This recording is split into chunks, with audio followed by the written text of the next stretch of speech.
Hello, hello, hello from Austin, Texas. Welcome to another episode of Wisdom Wednesday from beautiful Austin, Texas, and Austin Dental Spa. Hi, I'm Mark Sweeney. If this is your first episode to tune into, the dentist and founder of Austin Dental Spa right here in Austin, Texas, where last week it was single-digit temperatures and we made all the national news, and this week it was 84 degrees out there about an hour ago. So there's no evidence whatsoever that there was snow on the ground.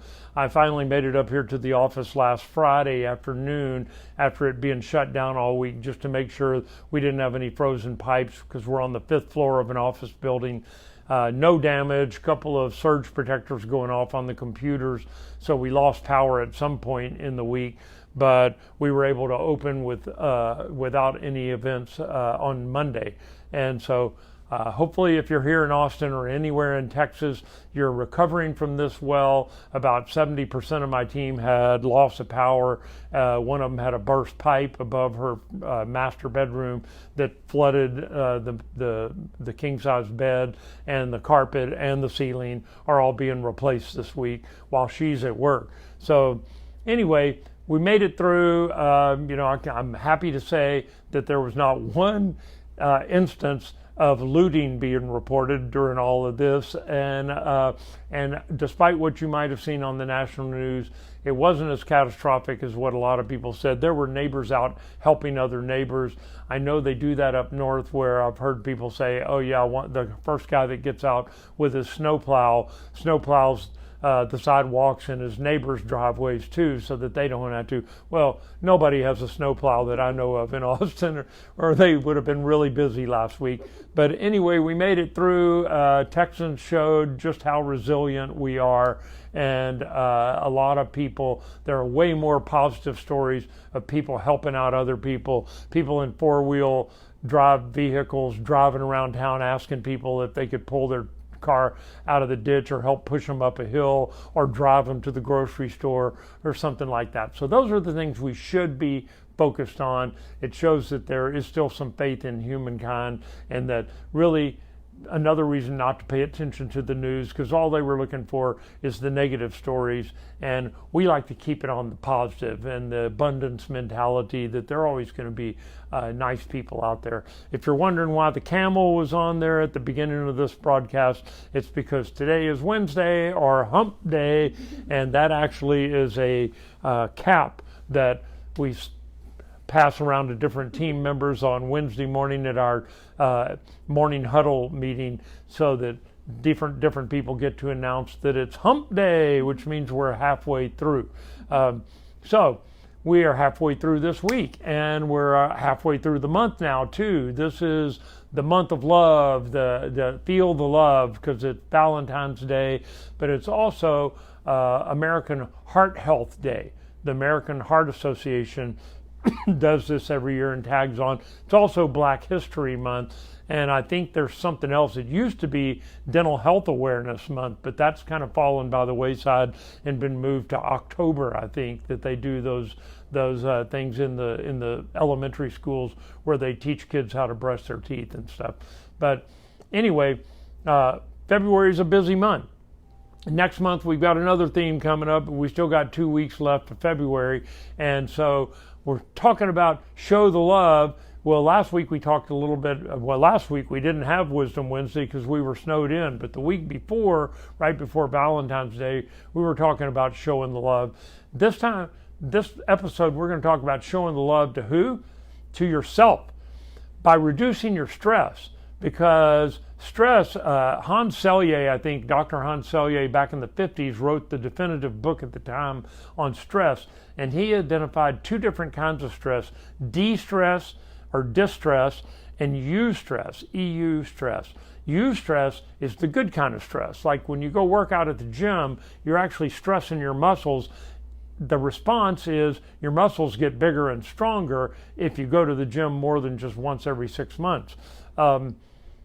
De-stress or distress is the kind that that causes harm to your body, that your body does not respond to well and does not handle well. That's what we're going to talk about today, because there's been growing research on this stress. And geez, with all the stuff we've had in the last year, with COVID starting just about a year ago, with shutdowns happening about mid-March last year, hard to believe it's been a full year since all that happened. It seems kind of surreal to realize that we've come a full year and how much has happened in that year. But then we get here in Texas a bunch of stress laid on top of us with this whole snowmageddon last week. So it's stressful even if you didn't lose your power. And so, not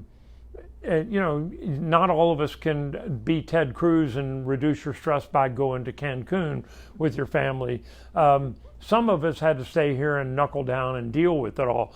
And so how do you do that? And why is it important? Well, stress in your body creates physiologic changes. And one of them is, if you're stressed, an event, a little old lady pulls out in front of you as you're driving down the road, and she doesn't even see you, but you almost hit her, and you narrowly avoid a terrible accident, and then you pull over on the side of the road and you're shaking. That's adrenaline that's being dumped into your system to help you with the fight or flight syndrome from your sympathetic nervous system. So it's meant to be a good thing. Back in the caveman days, it helped the caveman run faster to get away from the dinosaur or the saber-toothed tiger. Nowadays, there are a lot of stressful events like that that can happen in just a given day's time. And if you get enough of those kind of stressful events, your body actually physiologically changes, your immune system changes, your nervous system changes, so that you don't handle those stresses as well. You're constantly on alert, and your body's systems change, and it doesn't handle the stress as well. And another recent bit of study is that men and women handle stress differently. Stress can affect men and women, of course, but men, when they're stressed, they go do something physical. They go throw a ball, they go punch something, they go hit something, they go to the batting cage or the golf tee and whack something for a while, or they go arm wrestle with their friends, or do something physical. Women tend to sit and watch a movie, read a book, talk to a friend for hours on the phone. I've witnessed that firsthand. It's a lower level activity, and so newer studies have come out that women, the stress level in women, and there are more women in the workforce than ever before, so they're getting exposed to a lot of those same stressful things that men used to be the keepers of the flame. And so we're starting to see more heart attacks in women, more nervous breakdowns, more early onset diseases that used to be kind of the domain of the alpha males. And so it is important to try to decrease that stress. Well, how can you do it? I hate to be the harbinger of bad news, but it's the same old thing you could probably guess from previous episodes of Wisdom Wednesday. It's the same things that help your immune system, that help keep you healthy and living a good life. Eating well, sleeping at least 8 hours a day.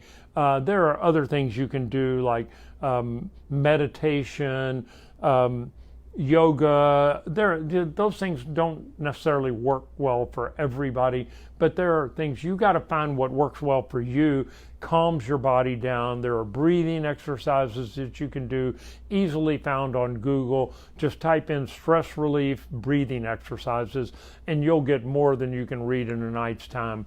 But there are a lot of different ones with different names and methods to them that have been proven to kind of calm your system down. But the important thing is to do that, to de-stress yourself at least once a day, to take a deep breath, let what's going on in the world just kind of melt away, and get to that eustress instead of the distress, and you're going to live a healthier life that way. My health tip for the day is, I meant to bring it with me. It's sitting back there in my office. I actually got off Amazon.com my xylitol containing nasal spray. It's called Xlear, Xlear. They put an X instead of a C to make it a little gimmick off of the xylitol, which is spelled with an X. But it's got xylitol in it, one of the few nasal sprays out there. Why is this important? If you tuned in a month ago, you would know this clear, nobody's talking about it. Still, a year later, nobody's talking about it. But xylitol, fairly early on in all this stuff, was proven to kill the COVID virus, any coronavirus. And so 2 shots of this nasal spray in each nostril in the morning and at night, and then I spray one back into the back of my throat without putting my lips around it, of course, because it's just been in my nose. And but it tastes kind of sweet, because xylitol came onto the market as an artificial sweetener after saccharin showed some negative tendencies.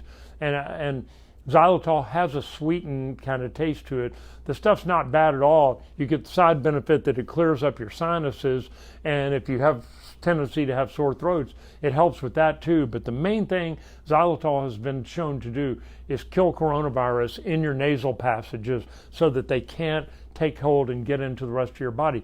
It doesn't get much simpler than that. These bottles are like $12 a bottle. XLEAR. You can order it online. I've been doing it for about a week now. I actually got it just before the Snowmageddon took a hold, and I've been doing it every day. And so it's about as simple as it gets as a protective mechanism. And of course, taking vitamin C and vitamin D, we've already talked about ad nauseum on Wisdom Wednesdays, and how that can help your immune system. It boosts your immune system and protects you just overall over everything. So stay safe out there. Don't have to worry about staying warm anymore. It's almost a little too warm now. And have a great week. We will see you next week for another episode of Wisdom Wednesday.